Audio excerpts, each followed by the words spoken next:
Download करें जनमत Haryana app. प्रदेश की 2 विधानसभा सीटों कालका और एलनाबाद में होने वाले उपचुनाव को लेकर सत्ताधारी बीजेपी जेजेपी गठबंधन ने मंथन शुरू कर दिया है। वहीं कांग्रेस और इनेलो भी इन उपचुनावों को लेकर रणनीति बनाने में जुटी हुई है। एलनाबाद की सीट इनेलो के प्रधान महासचिव अभय चौटाला के इस्तीफे से खाली हुई है। वहीं कालका से कांग्रेस विधायक प्रदीप चौधरी की सदस्यता उन्हें एक मामले में 3 साल की सजा होने की वजह से रद्द हुई। गठबंधन सरकार के लिए ये दोनों ही उपचुनाव काफी अहम है।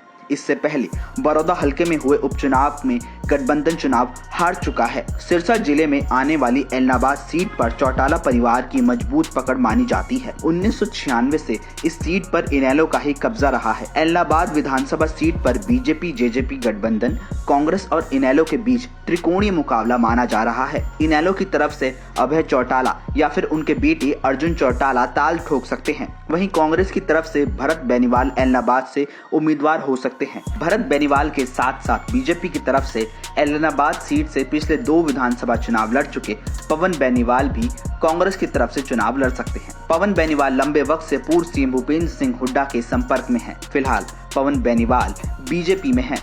बीजेपी जेजेपी गठबंधन फिलहाल पसोपेश में है कि इस सीट से जाट को उम्मीदवार बनाया जाए या फिर नॉन जाट को मौका दिया जाए। अगर बीजेपी जाट पर दांव खेलती है तो सिरसा जिले के जिला अध्यक्ष आदित्य देवीलाल चौटाला उम्मीदवार हो सकते हैं।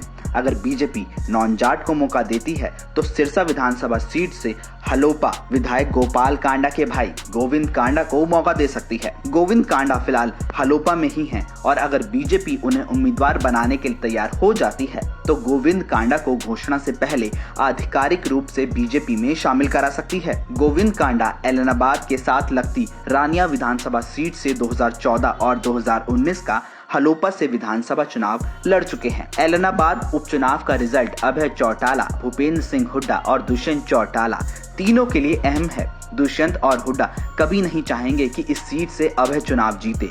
दोनों इस सीट पर अभय को हराने के लिए खूब जोर लगाएंगे, क्योंकि अगर इस सीट से अभय हार जाते हैं तो उनकी पूरी राजनीति खत्म हो जाएगी, जबकि जीतने की सूरत में वो हुड्डा और दुष्यंत के लिए बड़ा खतरा साबित हो सकते हैं। दूसरी तरफ कालका विधानसभा सीट पर बीजेपी और कांग्रेस के बीच मुकाबला माना जा रहा है। कालका सीट पर जीत हार बीजेपी के लिए अहम तो है ही, लेकिन कांग्रेस प्रदेश अध्यक्ष कुमारी सैलजा के लिए भी काफी अहम है। कालका विधानसभा उनके लोकसभा क्षेत्र अंबाला का हिस्सा है। हाल ही में हुए अंबाला और पंचकुला मेयर चुनाव में कांग्रेस के उम्मीदवारों को हार का सामना करना पड़ा है। अगर कांग्रेस कालका भी हार जाती है तो वो सैलजा के लिए बहुत बड़ा झटका होगा। वहीं बीजेपी ने हाल ही में पंचकुला से मेयर का चुनाव जीता है। अगर बीजेपी कालका से जीत जाती है तो उसकी विधानसभा में सीटें 40 से बढ़कर 41 हो जाएंगी। कालका विधानसभा सीट से कांग्रेस की तरफ से प्रदीप चौधरी की पत्नी या फिर बेटे को टिकट दी जा सकती है।